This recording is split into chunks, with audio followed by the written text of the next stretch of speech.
நம்முடைய தமிழ் மொழி உலகிலேயே மிகவும் தொன்மையான மொழி. எந்த தேசத்திடம் இருக்கின்றதோ அந்த தேசத்திடம் பெருமிதம் பொங்க வேண்டுமா கூடாதா சொல்லுங்க.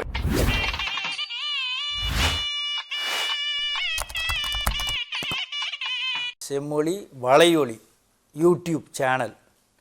இந்த சேனலின் மூலமாக, அந்த வலையொலியின் மூலமாக பல்வேறு தகவல்களை தினந்தோறும் நாங்கள் வழங்கி கொண்டிருக்கக்கூடிய அந்த நிலையில்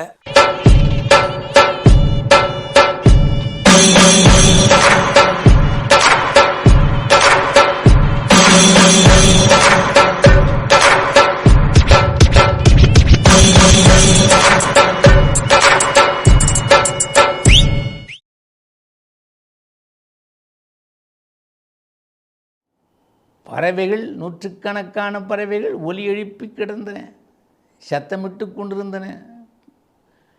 ராமன் அப்படி கையை எடுத்து அப்படி காட்டின உடனே அப்படி அமைதியாகிடுச்சு.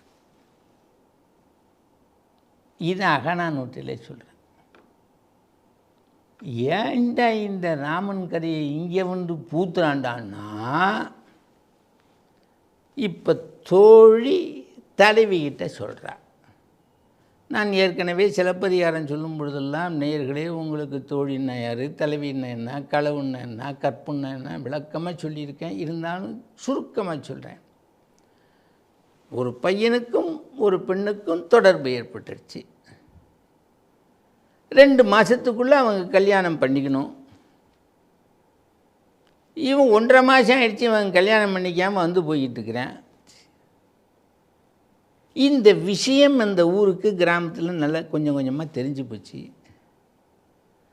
இந்த பொண்ணுக்கும் அந்த பையனுக்கும் தொடர்பு இருக்கிறதுன்னு அப்படி அரைக்குறையாக குசுன்னு பேசிக்கிட்டு இருந்தாங்க. அது மொட்டுன்னு சொல்கிறது.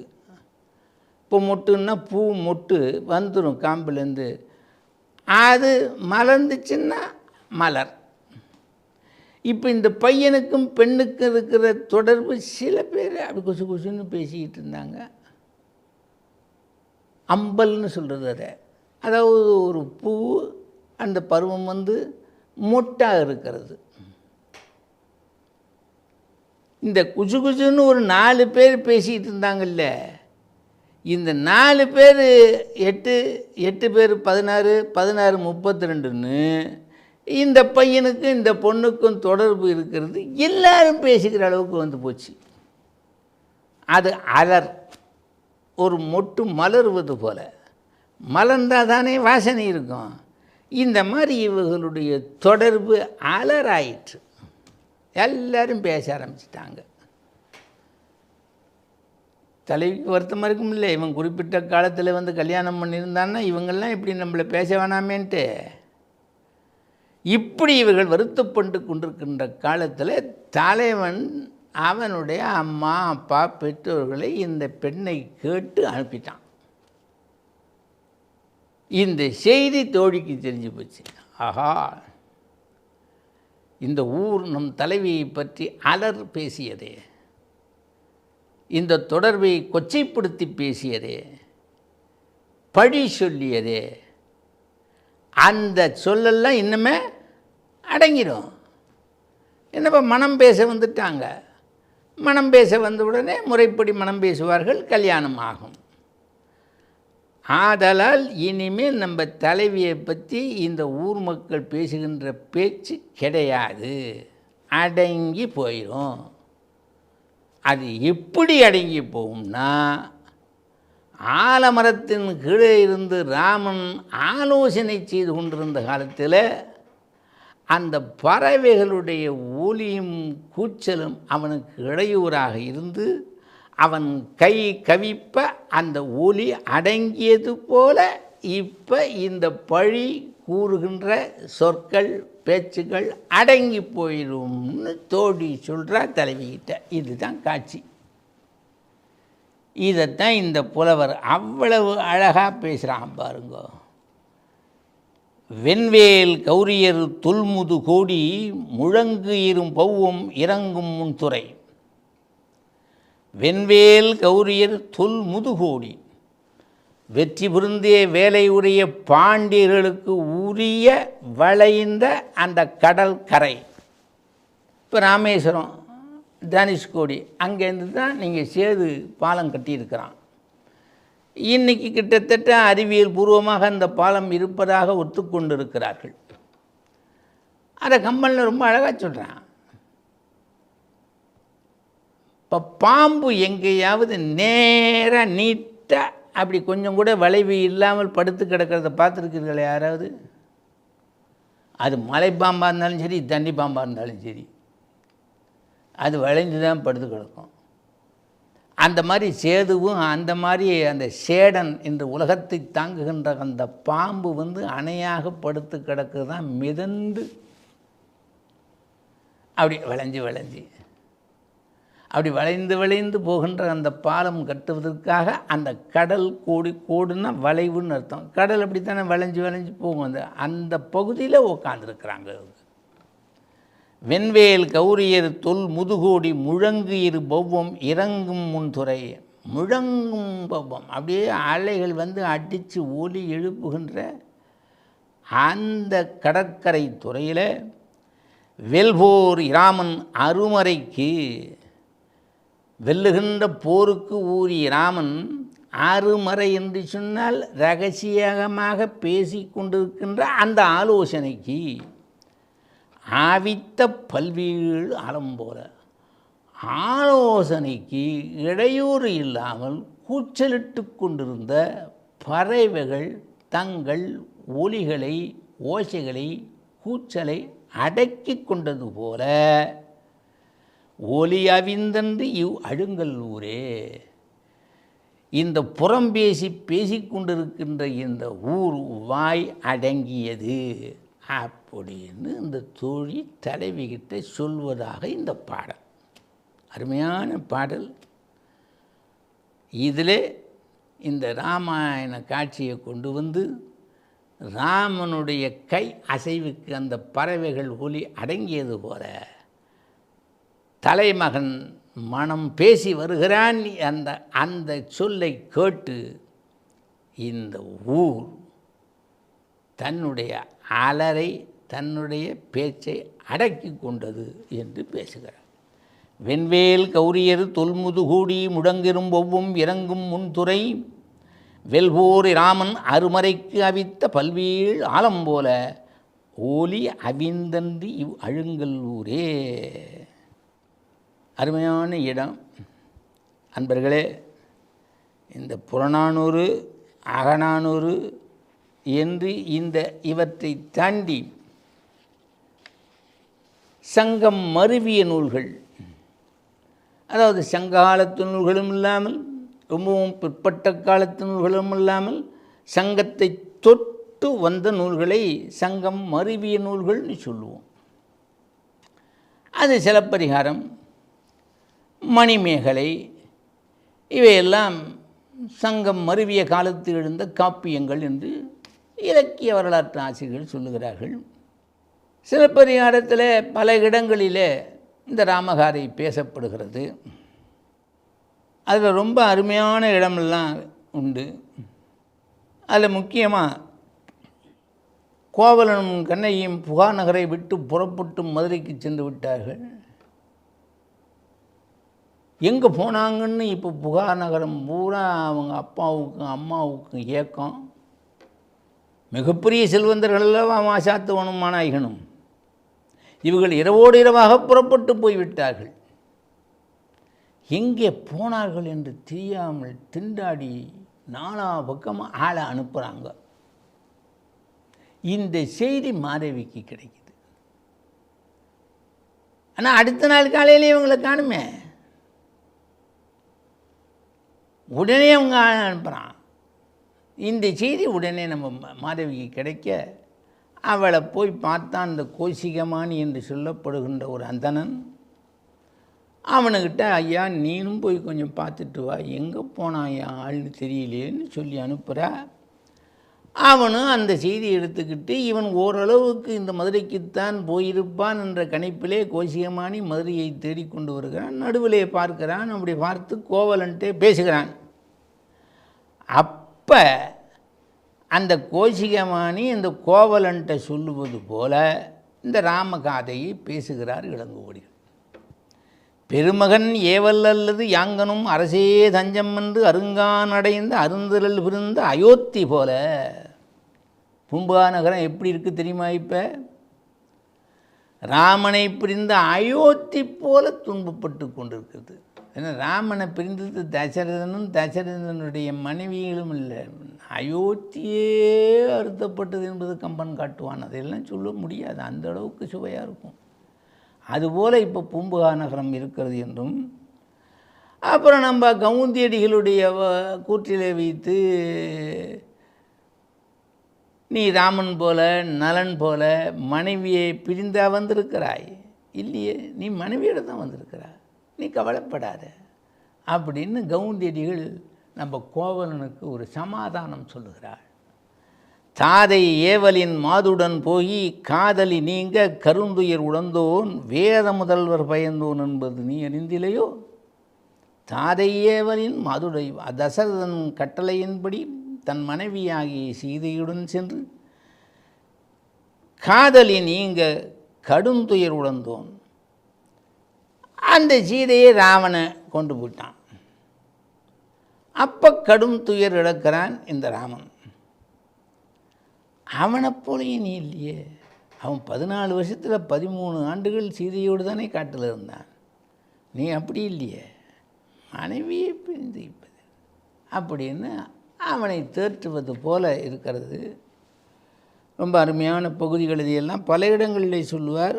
அதில் ஆய்ச்சியர்குறையிலே எனக்கு ரொம்ப பிடித்த பகுதி, மூவுலகும் ஈரடியான் முறை நிரம்பா வகைமுடிய தாவிய சேவடி சேப்ப தம்பியுடும் காண்போந்து சோவரனும் போர்மடிய தொல்லிழங்கை கட்டடித்த சேவகன் சீர் கேளாத செவி என்ன செவியே, திருமால் சீர் கேளாத செவி என்ன செவியே. மூவுலகும் ஈரடியான் அப்படி அப்படி அளக்கிறான், அதான் திருவிக்கிர அவதாரம். மூவுலகும் ஈரடியான் முறை நிரம்பா வகைமுடிய தாவிய சேவடி, நின்ன இடத்திலிருந்து தாமனாண்டா. அந்த சிவந்த அடிகள் நொந்து போகும்படியாக அந்த காட்டிலே அவன் நடந்தானே. இந்த இடம் சொல்லும் பொழுது நான் எங்கள் கும்பகோணத்துக்கு போயிட்டேன். கும்பகோணத்திலே சாரங்கபாணி கோயில் ஆறாமுதன் என்று பெயர் மூலவருக்கு. கிடந்த கோலம், நீங்கள் ஸ்ரீரங்கத்திலே இருக்கக்கூடிய பெருமாளை விட இது உருவத்திலேயும் பெரிய திருமேனி, அழகுலேயும் அப்படி இருக்கும்.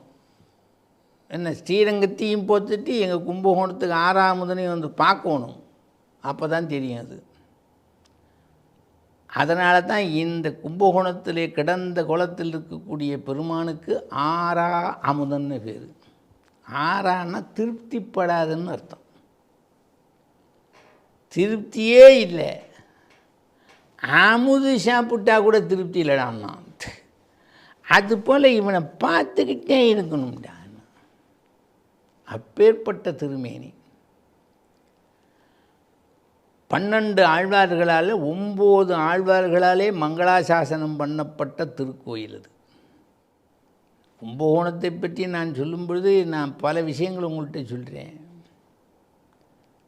அதில் ரொம்ப அருமையான கோயில். அங்கே நம்ம திருமிழிசைன்னு இருக்கல, திருமழிசை இப்போ இந்த மார்க்கெட்டு, கோயம்பேடு மார்க்கெட்டு அங்கே தாண்டா போகுதுங்கிறான். அங்கேருந்து ஒருத்தர் புறப்பட்டு போனார், அவர் தான் திருமழிசை பிரான். 12 ஆழ்வார்களில் அவர் ஒருத்தர். அவர் போய் பார்த்தார், படுத்து கிடக்கக்கூடிய பரந்தாமனை பார்க்கிறார். உடனே நடந்த கால்கள் நொந்தவோ அப்படின்னு ஆரம்பிக்கிறார். நீ ஏண்டா இங்கே வந்து படுத்து கிடக்கிற காவிரிக்கரையிலே 14 ஆண்டுகளும் பாதுகையும் இல்லாமல் நீ நடந்து சென்றாயே, நடந்த கால்கள் நொந்தவோ. இந்த உலகத்தை பன்றி உருவம் எடுத்து இடந்தாயே, அப்பொழுது அந்த உடல் குலுங்கியதே, அந்த காலும் உடலும் பட்ட துன்பத்தை இளைப்பாறுவதற்காக வந்து இப்படி படுத்து கிடக்கிறாயா? என்கிட்ட சொல்லு, அதை எதுக்காக இப்படி படுத்திருக்கிற, பேசு அப்படின்னாராம். அப்படி கிழந்த வண்ணமே எழுந்தானாம் பெருமாள். எப்படி இருந்திருக்கும் அவருக்கு? அடியவனுக்கு ஆண்டவன் கொடுக்கக்கூடிய அந்த ஒரு மிகப்பெரிய வரப்பிரசாதம். ஆச்சரியப்பட்டு போன திருமழிசை பிரான், கிடந்தவாறு எழுந்து பேசு, அப்படியே இருக்கும் படுத்துக்கிட்டே பேசினார். ஆனால் இவன் என்னன்னா டப்புன்னு ஏந்திரிச்சிட்டான். வாடி அப்படின்னு மங்களாசாசனம் சொன்னார் என்பது கதையாக சொல்லுவாங்க.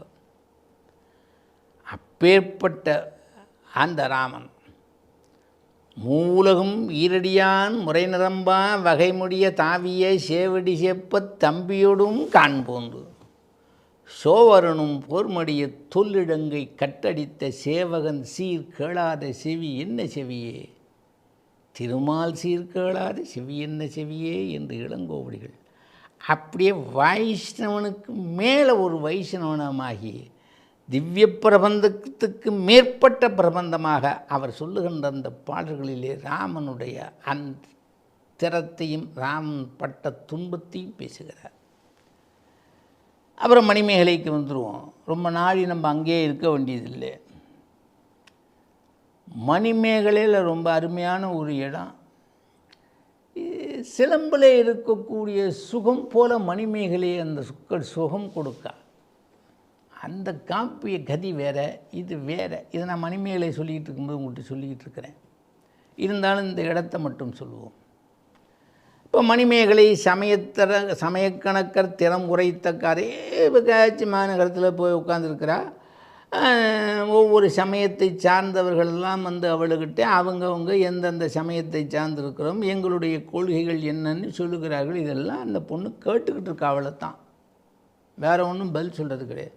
திறம் உரைத்த கதை. அவங்கெல்லாம் வந்து தங்களுடைய சமயத்தினுடைய தத்துவங்களையும் கொள்கைகளையும் சொல்லுகிறார்கள்.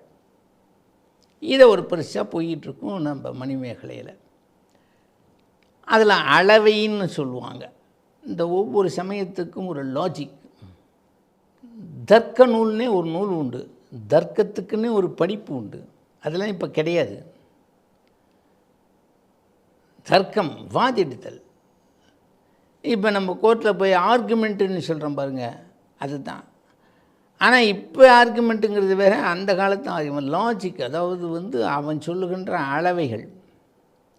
அதில் 10 விதமான அளவைகள் இருக்கும். அதில் மீட்சி அளவைன்னு ஒரு அளவை உண்டு. மீட்சி அளவைன்னா ஒன்று இல்லை, மீதின்னு அர்த்தம். இப்போ நான் இந்த கேமரா தம்பி, அவருக்கு பக்கத்தில் ஒருத்தர் உட்காந்துருக்காரு. அவர் இப்படி நாங்கள் 3 பேரும் போகிறோன்னு வச்சுக்கோங்களேன். நான் நடுவில் போகிறேன், பக்கத்தில் இந்த 2 பேரும் வர்றாங்க. அங்கே 2 பேர் நின்றுக்கிட்டு பேசிகிட்டு இருக்கான் எங்கள் 3 பேரையும் பார்த்து. நான் நடுவில் போகிறேன், இவங்க 2 பேரும் பக்கத்தில் வர்றாங்க. அவன் எட்டியிருந்து பேசிகிட்டு இருக்கவன் என்ன சொல்கிறான், இந்த நடுவில் போகிறானே இந்த ஆள் மோசமான ஆள் தாங்கிறான். அப்படின்னா என்ன அர்த்தம்? நடுவில் போகிறவன் மோசமான ஆளுன்னா பக்கத்தில் வர 2 பேர் நல்லவர்கள்னு அர்த்தம். இதைப்பா நடுவில் போகிறவன் மோசமானவன், இந்த பக்கத்தில் 2 பேர் நல்லவர்கள்னு சொல்ல தேவையில்லை. நடுவில் போகிறவன் மோசமானவன்னாவே பக்கத்தில் இருக்கிற நல்லவன் அந்த மீட்சி தெரிஞ்சு போயிடும். இது ஒரு அளவை. அதை சொல்கிறார் மணிமேகலையில். எப்படி சொல்கிறாருன்னா, சாத்தனார் மீட்சி என்பது ராமன் வென்றான் என மாட்சியில் ராவணன் தோற்றமை மதித்தார். இந்த மீட்சி அளவைன்னா ஒழிவு, மீதின்னு அர்த்தம். இந்த அளவையில் என்னென்ன வேறு ஒன்றும் கிடையாதுயா. ராமன் வென்றான் அப்படின்னு சொன்னால் போதும். ராவணன் தோற்றான்னு சொல்ல தேவையில்லையே. ராமனும் ராவணனும் போரிடுகிறார்கள், ராமன் வென்றான், முடிஞ்சு போச்சுக்காரு. ராமன் வென்றான், ராவணன் தோற்றான், என்னத்துக்கு இதை போட்டு இழுத்துக்கிட்டு கிடக்குறே? இது ஒரு அளவைகளில் மீட்சி அளவை என்றும் இது ஒழிவு அளவை என்றும் சொல்லுவார்கள். இந்த அளவை, இந்த லாஜிக்கை பற்றி சொல்கிற இடத்துல சாத்தனார் ராமனை பயன்படுத்துகிறார். எப்படி? மீட்சி என்பது, இந்த மீட்சி அளவை என்பது, இந்த ஒழிவு அளவை என்பது ராமன் வென்றான் என, ராமன் ஜெயிச்சான் என்று சொன்னாலே மாட்சியில் ராவணன் தோற்றமை மதித்தல், மாட்சி இல்லாத இந்த ராவணன் தோற்று போனான் என்பதை அறிந்து கொள்ளுதல். இப்படி மீட்சி அளவையை சொல்லும் பொழுது ராமனை கொண்டு வந்து கையாளுகின்ற அந்த அழகு மணிமேகலையிலே பார்த்து இன்புறத்தக்கது. நண்பர்களே, அயோத்தியில் நடைபெறப் போகின்ற அந்த குடமுழுக்கை முன்னிட்டு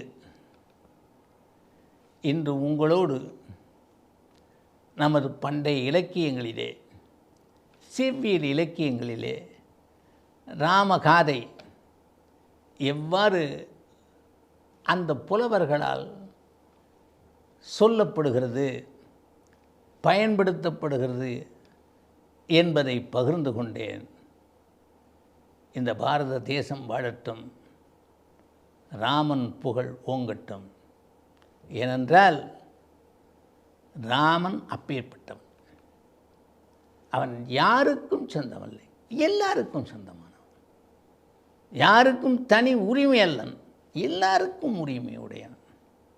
ஏன் இப்படி சொல்கிறேன்னா, கம்பன் இந்த ராமனை நமக்கு அறிமுகப்படுத்துகிறார்.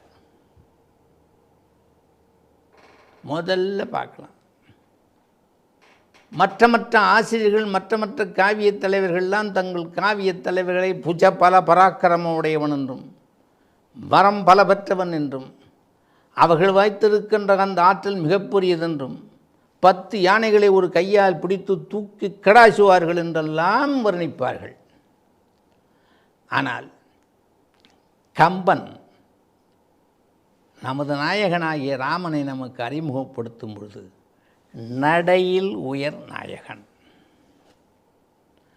ஒழுக்கத்தில் உயர்ந்த நாயகன் அப்படின்னு அறிமுகப்படுத்துகிறார். ஆக ஒழுக்கத்தில் உயர்ந்த ஒரு தலைவன் ஒரு சமயத்துக்கோ, ஒரு மதத்திற்கோ, ஒரு குரூப்புக்கோ, ஒரு பிரிவினருக்கோ உரியவன் அல்லன், எல்லோருக்கும் உரியவன் என்றதனாலே இந்த ராமனுடைய அந்த நடை, அந்த ஒழுக்கத்தை நாம் அனைவரும் பின்பற்ற வேண்டும் என்று சொல்லி நிறைவு செய்கின்றேன். வணக்கம், நன்றி.